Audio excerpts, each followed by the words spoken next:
Bonjour la famille, bonjour à tout le monde, bonjour, voilà. Bonjour, shalom, shalom, homme de Dieu. Bonjour à tout le monde, pourquoi pas bonsoir. Ça dépend heure à laquelle vous allez suivre la danoise. Shalom, homme de Dieu, chantre de l'éternel. Shalom, bisika, bisubino. Boboto, bondeko, nakata banda kuna bino, bandeko na biso ya église ya catholique. Topesi yenge na bundu ya Congo na église ya PV ya Longo. Vraiment bandeko na ngai matondo na bakimbangiste tobosani te basalam alaikum na bandeko na biso ba musulman toute tendance confondue. Bonjour, bonsoir, ça dépend heure à laquelle vous allez suivre votre maman Leki. Et belé pe ya ba bonjour et qui pa ya ba témoin de Jéhovah et puis topesi pe bandeko na biso ya bima bambote ebele ba souteniranga makasi bisika bozali vraiment merci na ba prière na bino et puis toki pe na lombango topesi ya armée d'Isali néo apostolique Dewey toute tendance kaka en tout cas bozwa place bovanda tout solo là moi mouké et ça l'ira bien moi 20 minutes 25 minutes pourquoi pas 30 ça dépend kaka bien air na inspiration ndenge eko pese la biso. Voilà bande konangai wana liboso na bino ezali mama Leki na bino la danoise. Voilà oya yaka toujours kola musabino conscience la muka et kozala bien. Merci na ba onyoso ba benga mama la danoise bazolo ba ki mama opesi biso un plus surtout na bon matin bon déjeuner ndenge olamuka na tongo ozoba na biso to la muka to kene misala tuka to kenda penda to zwa misala pona yo nzambe apambola yo alors nazo zela pe ba 10 na bino ko sala bien no zela ba 10 et au sala bien na oseka mais no zela ba 10 na bino et ko sala pe kitoko makasi. Voilà na ba offrande hein? Voilà donc bande konangai musala papa musala mama et puis musala ezakaka teke pona mbongo musala eza aussi pona épanouissement na yo moko place kolongola ba souci ba stress kolongola ba poids na nzoto ndenge ozosala wana ozotambola même ozo na bureau bata bureau ozo penser ba calcul wana ba comptabilité tout ça ezosala ke oh là là na moneti lo monde kotanga na liso sorry hein ezosala ke ozala bien obosa na makambo ebele oyo tozalaka nango neti ngamba ndeko nanga biso ba mama bana ebele boye beaucoup d'enfants beaucoup de problèmes. Alors so na komi na musala na yebaka kutu teke naza na bana naza na wifi naza na bayaya na yebaka te concentration kana musala na bato ya musala bozokende papa et puis heure ekende ke mbangu omona pe kaka 6 heures du temps pe elekani po anga sala ka 6 heures du temps elekani nango pe bye bye. Donc voilà bande konanga donc lamuka ndeko nanga sala musala na yo et puis soki musala ngo zo sepela nango te kande na yebisa bino ko vanda wana te parce que à chaque fois yakana kaka ok na musala ba wana kenya koka ekende kopesa ka ba tension ba wana kataka singa ya nini ya cœur na biso faut que musala neti ngabo na osepela au comprendre donc que musala na ola muka malgré fatigue mais no sepela musala nga pe ya YouTube tant na oya ko salela binongo nazo sepela nazate kaka na sala kaka ba bonne na nga tete na sepela ka vraiment. Alors bande konanga like émission oyo partager yango et ko sunga batu ebele ko sunga yo ko sunga pe nani surtout oyo asala ki témoignage wana na kombo ya mama ya Shagi Sharufa. En tout cas, vous partagez un belé parce que Aza cause la paix a la réaction ya bateau. Voilà. Et vous allez bien. Tous on a dévolé bande konanga yi likambu ya mama la biso Shagi Sharufa. Tous on a dengue spirituel et puis na dengue ya physique. Tous on a dévolé na tongo ya lelo et puis to kokindeke malembe to kolukato jour mususu to sala pe live to analyser makambo auti koloba to zwango na ndenge ya loyenge te yango na bomona ka ngana linga batu mususu ba lobi na bango baziongo na ndenge loyenge mais biso aba to zwango pe na ndenge moko ya poser bande konanga yi témoignage eza eloko munene témoignage eze loko oyo bato kobenga ngo pe publicité monene neti ngai bandeko na ngai na balisaka bato na live together bandeko soko za na solitude makasi ozoluka mobali ozoluka mwasi ozozwa te bandeko mibali boza bienvenu bandeko basi pe boza bienvenu bandeko na nga en tout cas boya ebele bobenga na oyo bana bandeko na nga France surtout atoza sans papier na ngako na olinga na pesa mwana mobali wana na ba sans papier parce que na lingi bandeko na ngai bazana na ba papier soko za na sans papier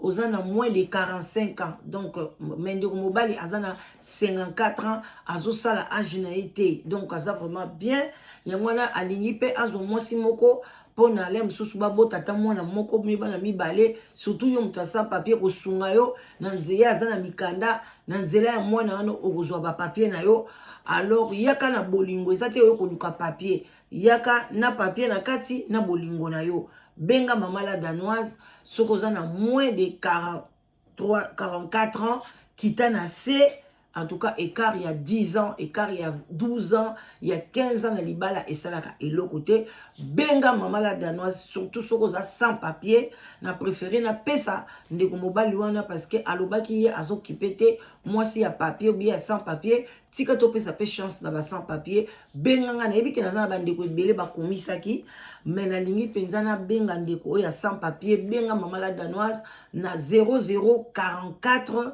74 38 03 16 23. Voilà, benganga na numéro wana to solola pona na ebandeni na obali sabino na ndeko mobali oyo azoluka mwasi na kati ya France. Alors so oza na France, oza na Belgique, oza na Suisse, ozoluka mobali en tout cas benga mama la danoise surtout ba sans papier et au sala pe kitoko makasi. Pourquoi pepe yo pozo oza na papier na yo oko benga toujours l'homme soupé ba sans papier ba bengi na bango te l'homme soupé chance est tombé pa na yo azana 54 ans.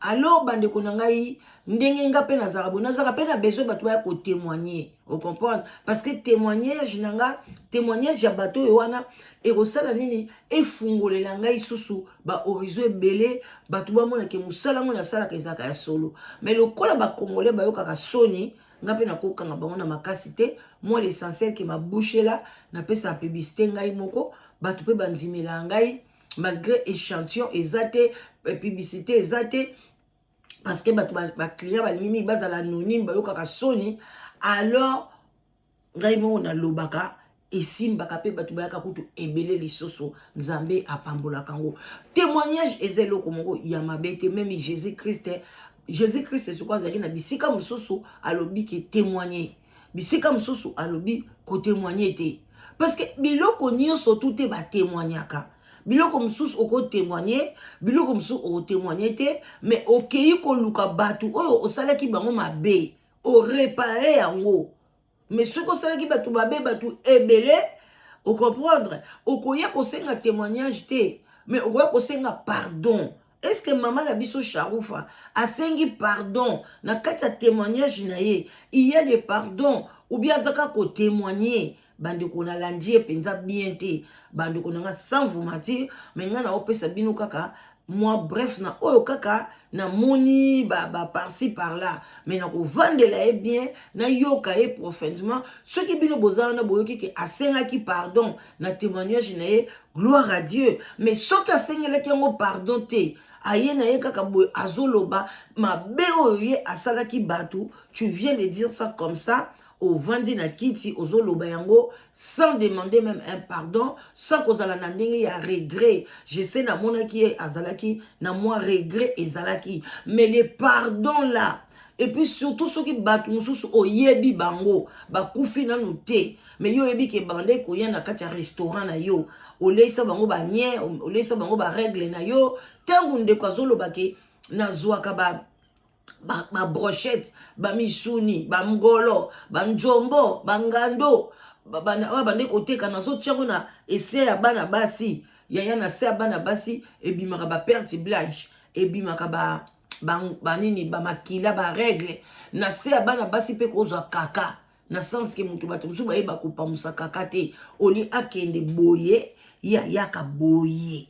Alors tant yaka boye kaka pe koki ko telema na ba lèvre wana. Vous comprenez? Alors, ce que yé abandé kocha bangolo na yekuna babiloko na yekuna eza anormal, eza bien te donc soka yeba ki batuana biloko msu ba benga ka bango eza pe batu bela ko yeba bango te mais quelques bato ko yeba afwa benga bango personnellement ayebi net par exemple ayebi ke Kofi ba Kofi be banda ko lia kuna na référence bato ebele bande kolia banani ba musicien belé bando ke soutenir papa wemba na sérieux ba bande kolia ndenge pe lelo tozana ndeko na biso Nana Boduka yepa lambaka bato ya fali banani mama mi pe abande kolamba yepe mama mi bande kolamba bato pe bande kokende kolia kuna yango bokeba même Nana Boduka prophétie na yebimaki awati ke achaka banzungolo nzangala na kati ya biloko bozo ndima ngote bozo boya me boyoki otango ba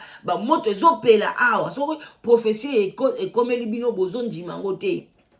Vous comprenez? Donc bato balamba kawana basali biso somo bandeko na ngai eza vraiment pasi makambo ba congolais balinga kosala kaka eloko na bonté te avec amour te fu ba cheka biloko mabe na kati. Alors bandeko na nga mama Shaufa ayaki ko témoignage na ye bandeko na nga et yango nde no yebisa bino eza na deux volets. Na volet spirituel c'est vraiment très bien to beteli maboko aye ko témoigner et pas ya batu makambo nini o ya salaki mais na problème peka spirituel wana azali pe ba défaut ba dégâts ebele parce que il fallait d'abord à témoigner déjà ba total ngo na ba sedenga penza na talango de na zaki na cede na ba pesa ngango na leki propre ya mobile na o ya zane na kachanda kwana na zalaki nango donc na talango de A à Z mais bandeko nanga ay pourquoi eloko ni etindie azongi lango lisusu parce que quand tu témoignes aussi c'est si lango mais azongeli yango lisusu cela veut dire qu'azana makambo pe misusu alobate na témoignage ya liboso abombaka makambo mususu oyo pe ambalo oyo azobomba makambo mususu donc ndeko na biso mwasi azali na ye délivrer te ndenge bomona kasharufa azomema kaka mikumba na ye azakaka liye na mikumba ya papa wemba donc mikumba wana ezotambola na ye ti lelo azwi nango délivrance te akende tina Nigeria asali to bala même pasteur mais azwi nango délivrance te parce que azana makambo ebele o il faut akutana na batu nanu à partir na ya famille na ye abatu ebele bakufa po na ye alekisa bango batu bele bazanga ba mama na bango bazangi batata na bango po ya lekisi bango po na ye na mouvement na ye na makambo na ye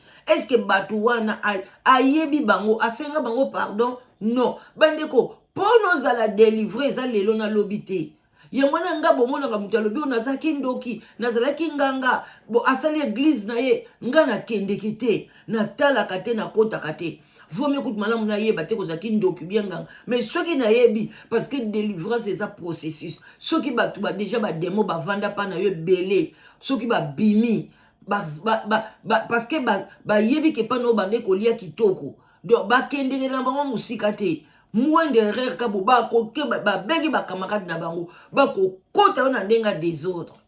Ata bandeko nanga passa dans zolo ba juju bio o bozo ganga partout a des délivré atiki ki pédé to pesa yena nu inane ou bien 2 ans boko mona bolo ba mama la donna zozaki na réseau a ko zongela biso pédé oyo penza donc bozo comprendre soki akangi ba porte te parce que malgré ça azo ko swana azo finga ba demona ba kendeke ba ko yebele o ba ko kotela e a ko comprendre même soki to abimi na libanda komi liboma biloko na basala kango na loyenge te tengo zo délivrance il faut garder yango faut garder silence au kota ba retraite au sala boye o yeba ko luka o se dépouiller aussi o longoli o kati suki donc biloko ebele azana ngona no bobetele na maboko te to tche to kangi entre parenthèses to zonge pa mama na biso.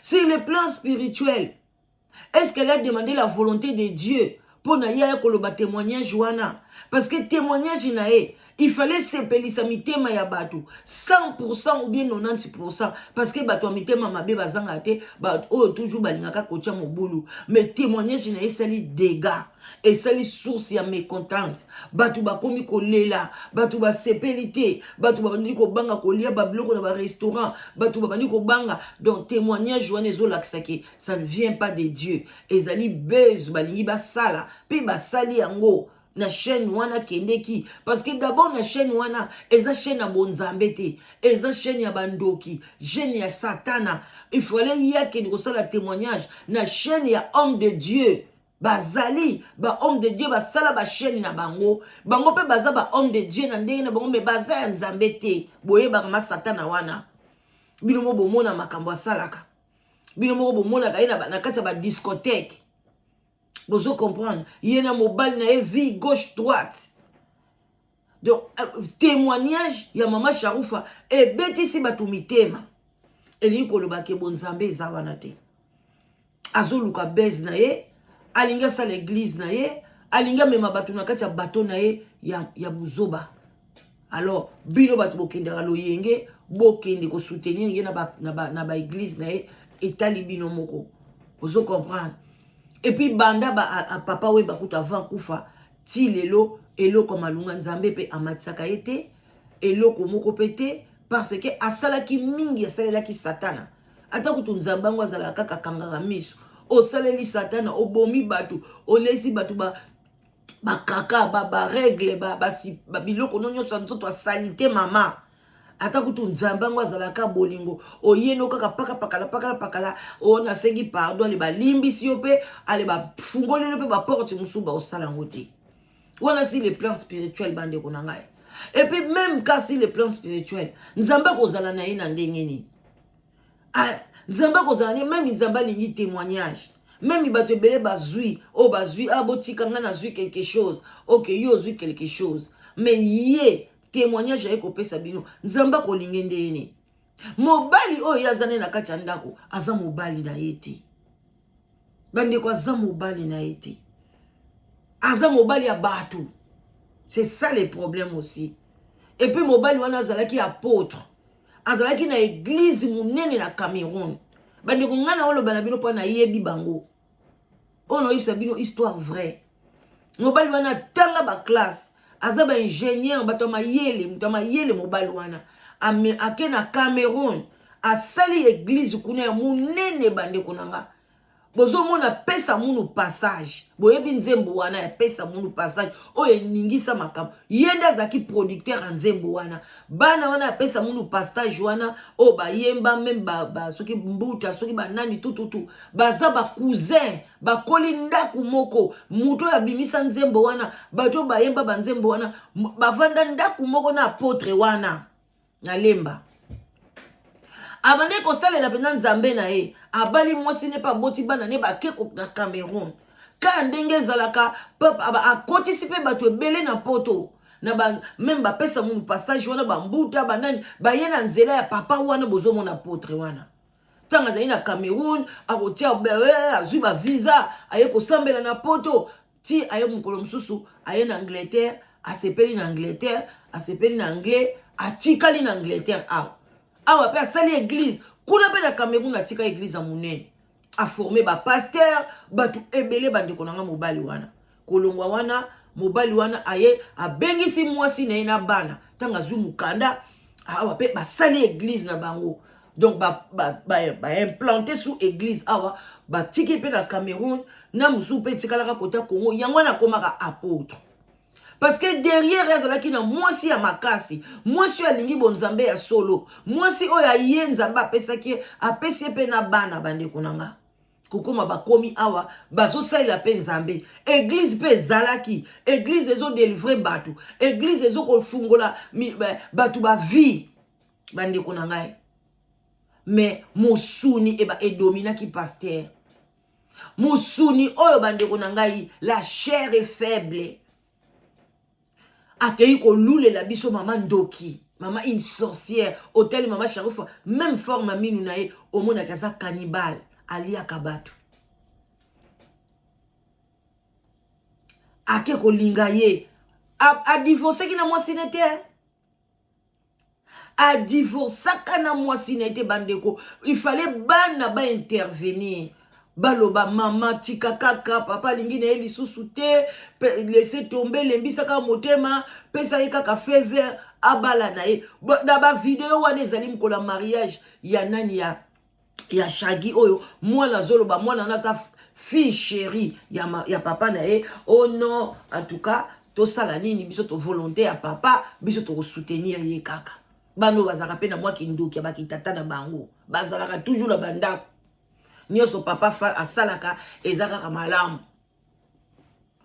bandeko mobali wana est d'abord un apôtre ok bango nyoso la ba pasteur apôtre évangéliste docteur et prophète bango 4 o bango 5 oyo soko mwasi na yo kaka sauf ya adultère okoko divorcé na ye mama wana sala adultère ata mokete ni na Cameroun mobali atika ye asimba église à Cameroun ba mbongo ezouta Cameroun ezoya ko soutenir papa awa na Angleterre lelo be église yenyo se kufa pona Sharufa tanga ye be église ekufi mama bane ko soutenir kuna ya Cameroun atiki yango aye awa ba formaki batu penza te église wana ekufa tala zongisa mama na ndako mama na koma osambela so na église musu bien na bandako ba pate ba bunga ya Cameroun pe beba ba pasteur na pasteur ba oya kati gâteau na yake formé côté na ye oya formé côté na ye église ekoya papa naza parmi bato bande ko banya bando benga bango ba mukuna ba soki ba konde ba nani kombo na ye kutu nanga na mutu nanga ezate parce que nini akene ko kwa na carrière ba be yo zo délivrer mutu oyo obandi ko bima na ye on nzamba laksi Sharufa ke mobali na eza ye wana nzamba ke lakso mobali ya bato ata kuta divorcer kina mwasi na ye mais mwasi wana kufa te mwasi wana zana bomoi bandeko nanga soki mutu azana bomoi jamais yoko bala soko moni tela tosaka na biso ne tosaka na biso na ndenge na biso banzonzing mais oyo yebi ke mobali na za pasteur batu 5 wana na tangelio soka divorcer mama ko balete okoti na lifelo ozo sala impudicité ya makasi tika bapaye ba divorcer ba bala na bango muko bako yamba Yesu mais yo yamba déjà Yesu surtout ok sala ya l'apôtre au lieu ba dimi ya batu au lieu ba mabonza batu au lieu biloko batu au lieu ko continuer ba pate wana eza lokolo zo boko la ba pate mbala moko pa ok ba pate parce que ba pate so zo boko la bango zaka na fimbo ozo beta we pa na baso tambola ndenge pe biso batoto zalaka pasteur azaka na fimbo spirituel oulette ba benga ngo soki oulette pain ale yo sundoli ba pate ba keibo ba koti bo bazongi na drogue bazongi na sapologie ba komi boye pasteur wana sape tala na mikumba aboya nde mama Sharufa o azo témoigner bolo ba ke non azo aider population na témoignage non ce n'est même pas édifiant témoignage naï. Et puis cette témoignage na lobaka abakisaka lokuta parce que c'était menteuse. Elle ne marche d'abord, elle ne marche pas selon la parole de Dieu. C'est quoi arope sa bisoni. Lokuta zama kasi na ba témoignage na wana. Atchaka bakisaka ba mungwa ba pilipili juste pour na batuba mona e bandima e. Donc eloko wana Sharufa orgueilleuse wana qui matala na wana et si la été na vie. Combien de fois que na Nigeria te azo kwe ya kuna yom toso so ikabalobe akwei ba video ezali to qu'est-ce que sur le plan physique mais makabo ya lobby wana il faut to ba poursuivre la justice désolé yo za na restaurant na yo et puis ezalaki konye ezalaki na ba papier ezalaki na avocat et puis yemo bolo ba prévenir ezali bakokende kosala examen mutu soka komi na maladie ya mutu wana ok abeli liboma azoloba bilobela mais soka aza na 5 sens na ye ezosala aya kolobaki azwa biloko na ya koti sango alesa batu baboye bandeko na ngai vraiment mpo na ngai nalia pa na ete hein na Bruxelles nalia pa epa ya Malou soki Malou wana aye kotémoigner biso Malou Bomboko aye kotémoigner que non atia biloko na atiaka babiloko ne bongo moi je vais porter plainte. C'est pas normal. Comment qu'on même sa santé à baninga? D'abord, on même pas spirituellement. Qu'on laisse sa batouba salité, ba caca déjà. Ils ont bien été. Et puis, spirituellement, ils ont affecté nous autres batou. Alors, batouba beba, batou ebele bakufa, batou bande konanga. Yem tazolo bayango. Et puis, Congolais boko tika eka bongo. Vous portez plainte parce que batumusu bazwa mayele ba stopper biloko kolesa batuma ba keza malamu te biloko zomo nango kaka eloko yo so kongola mo nango kaka bien maseki lobby boye non aza mwasi mofo bakanga ye il faut purger peine na ye ba kokanga ye parce que a témoigner yango lobby yango pe na français. Bon, si on a pas le ban lingala, alingala le biloko à combien de fois? Déjà, balobi le ban français ils limité, biloko mso azoko expliquer malamute. Bon, so batika qu'est-ce que et puis moi sur la tiazo le ban français, azo simbisa e touche. Moi sur la simbisa touche. Mais moi je sais que Dieu va toucher quelqu'un kaka mutu moko na Belgique wana a porter plainte. Tozaka awa. Faut pas porter plainte bande konanga bande okenanga na suka. Et c'est normal, faut pas accepter ça. Elle a mal fait, c'est bien elle a témoigné, mais après témoignage, tu dois aussi faut payer peba nini nao na Nzambe Nzamba limbisio l'état parce que Nzamba lobi il y a Nzambe Jésus payait l'impôt. Quand Jésus payait l'impôt, cela veut dire qu'il faut respecter la loi. Loi lobby que yozote kabiloko. Combien de fois bato sanitaire, ba yaka na école, biso to sala na ba cuisine école, ba yaka jour ba yaka ba lobarate, ba kotika pa, ba bandi kotala, ndeni bozo sala ba biloko na bino, est-ce que place au bochaka boy, ba biloko ba to katela ka ba misuni wana, ezala ba couleur. Couleur boye ya vert eza pona ba légumes ya pembe eza pona ba biloko ba bengi ba miliki ba mapa ba nini ba fromage ba tout et tout ale mususu peza wana ya jaune pona ba nyam donc ba misuni ma même biloko ba pamuselaka ba cuisine ya rouge ke na toilette ya vert ke boye ya bleu ke boye donc ba iso ba ekokuta monyo so esangani problème.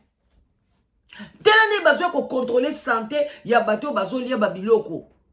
Alors ce que yo ozwa biloko no tchaka ngona kati il y a aussi d'autres mamans bazo ka bakwanga ba osala bakwanga na bango na douche na nini na baignoire. Bazo sokola ba makayabu na bango na ba lavabo. Pona ka osomba bassin ya 5 €, ya 10 €, pona mandoteka mamakayabu na o tchaka. Poka kochango place basokola basani, place basokola minu. Pona oyo peuple ya ndenge ni. Biloko zotekela baninga bazopesa mbongo bazwina mutoki na bango. Est-ce que tant yo bande ko tchango vraiment na sa makolo na yo wana, maman o cannibale. Pourquoi on bande ko pesa bato felete? Parce que bino basanzela bino bambongo bozela ba porte-monnaie magique mais ozozwa kaka mbongo ya batu ngana neti boye na malili boye nazokende musala ale yo siko mbongo nanga na ye na restaurant na polo tekela nga biloko tie na masoko ndoki ya mwasi zongisa nanu mobali ya batu awa mobali wana bima mupepe église ekufa baninga bakufaka na honneur na gloire ya église. Papa on a comme loko tête oyebi tête to yebi pété so pas comme na AVC so pas comme na chaise roulante to yebi te papa wana mwasi na ya vanda na ye awa abalate na ba ajoyo ifala za na mwasi na ye baba ndo tambola yo mama Sharufa yo yebana ka penza na mibali ebele na Bruxelles o pe ba balate o pe ba kufela basi poni nzabala kisaki otakela kisoka mobali ya batu. Yama na yesa bino bato ebele koloba zabala kisingai mama la danoise na moni mobali na moni photo mobali mena sambela nan Osambelela ni. Place okende glisse wana ozwaki mobali te poane. Nga van benga nga sambela déjà. So na pesi yo mobali, obandi kosenga nzambe merci. Oza so na besoin osambela te nzabala kisoni. Nzabala kisoni. Sambela avant kwa koluka mobali, avant koluka musala, avant kosala makambo nyonso, sambela avant koluka bana. So yi nzamba pesi yo, bana siko kosenga ye merci. Yo siko nzamba pesi yo mobali, obandi siko sambela, nzambela kisanga yi, so yi pe aza mobali nanga. Bon nzamba pesa ki yo misu pona ni. Apesa ki yo intelligence pona ni. OK? Nzambela kisoni. Yongo omona pe olandi pe na butu boy baso ba benganga ah ti siko na loti pe lokote nzambe pa la kisinge lokote akola kiso pe lokote soki pe loti eza nzambe te eza makanisi na yo il faut lotango avant ozwa mobile il faut lotango avant ozwa bana oza déjà na zemi obandi ko senga nzambe pesa nga mwana mwasi zemi se kotaki quelle bêtise nzambe osani a changer sexe ça sie na kati ya libumu na ye senga mwana avant, mwana mobali avant, mwana mwasi avant. Yango nzamba lobi bozo senga me boyebi ko senga te boyebi ko prier te. Bandi ko pona ko sukisa na zochela bino mwa boyo ka mwa extrait na yendenga lobaki et puis nga na entre temps nazo bonga malanga na sala mwa kopati. Bandi bandoki.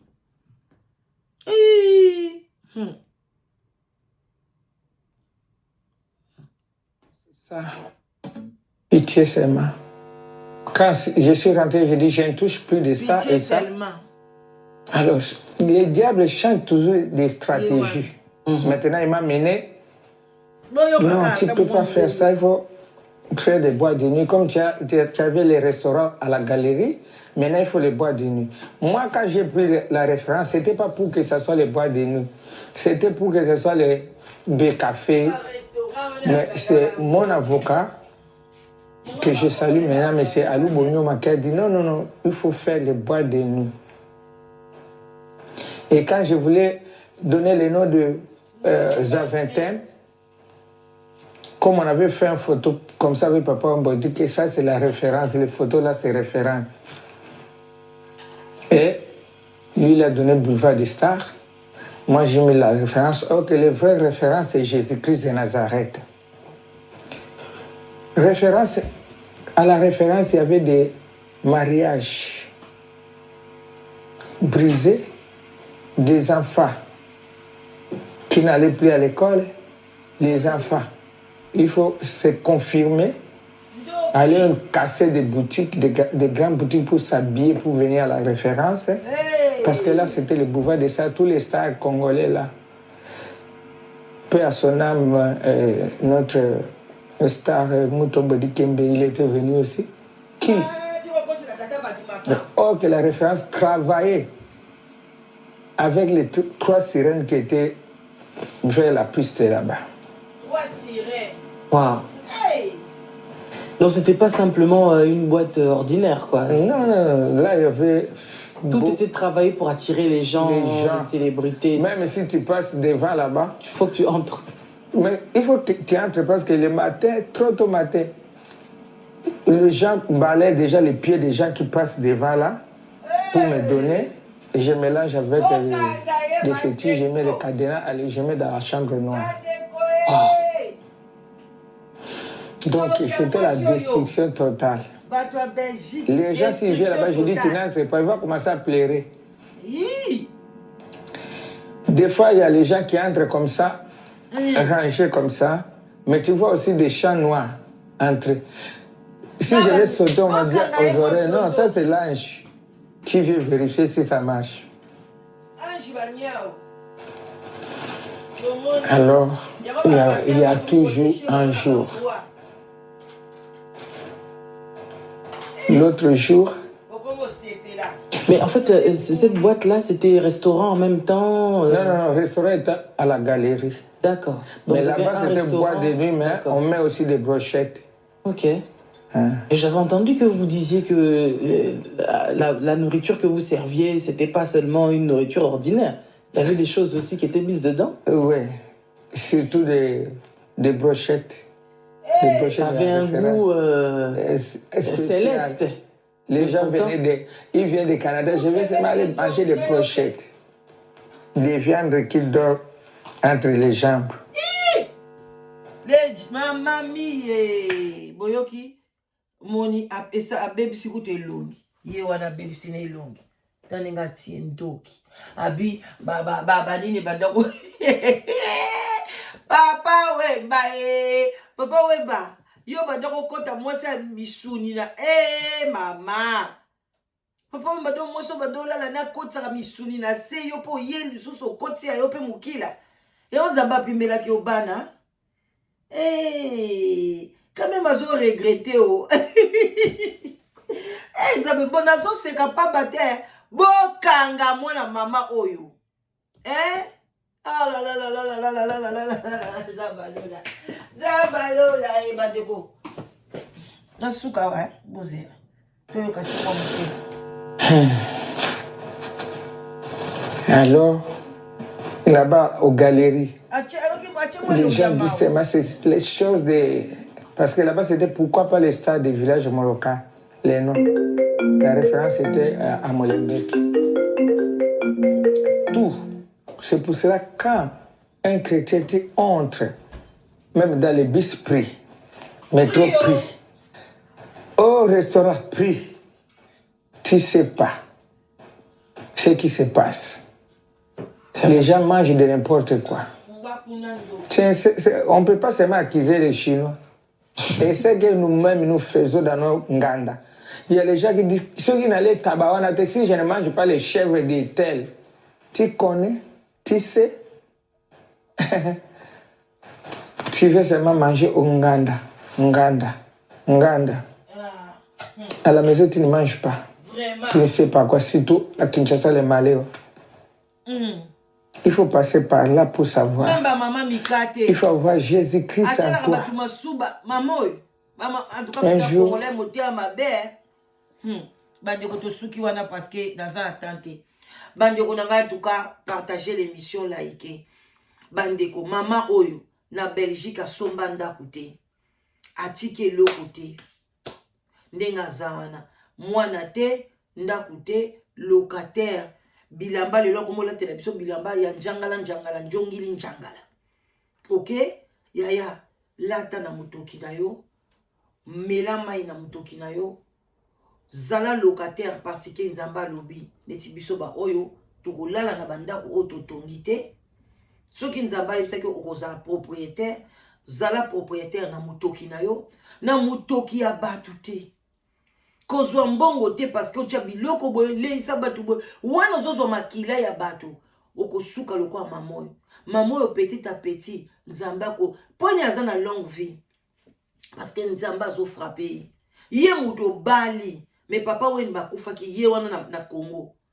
Donc en kaka mobali wana parce que mobali moko te kande na zaboye mère de 7 pères père moko ka bwakufi batiki nga pe na kena nga pe bautika nga te jamais po ese sila tozate nga moko d'abord nga mona okende te no lelisa petit na palin bien na keshe petit so kaza ndaku na e mais no kesa ni na matanga wana no kete et puis ta son akei na ozala anonyme na melami quoi mais yazo milaki sana ba filmer papa ba parce que abongwa mate abongwa mina ete bande konanga en tout cas bola ike mission bo partager bozwa kama yele na be mission boyaya na sur le plan spirituel et simbité pour azaka na mobali ya bato.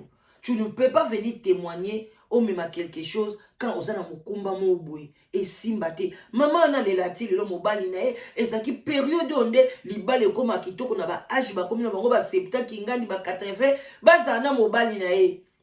Et puis mobali wana nzabati na kia sala ba église. Le ba église nyo se kweya et kangama pona mama Sharufa. Est-ce que yo pendo yena vie ya moto obio mema un plus oyoko mema destruction tanga zali papa wemba lobia mema ki un plus papa wemba boye azosala ba kisi ya musique ya papa wemba ko soutenir ngo ça même ko papa wemba yeba mais ya kenda ngo nanda kwanganga mais tango yena bonzambe comment memi destruction ba église kwe Bon moi te kaza ya nzambe te. Mama zonga no kana budiabolo. Et pas nzambe adresse na to moni kombo na ote. Na liste. Botika la malamu. Bye bye.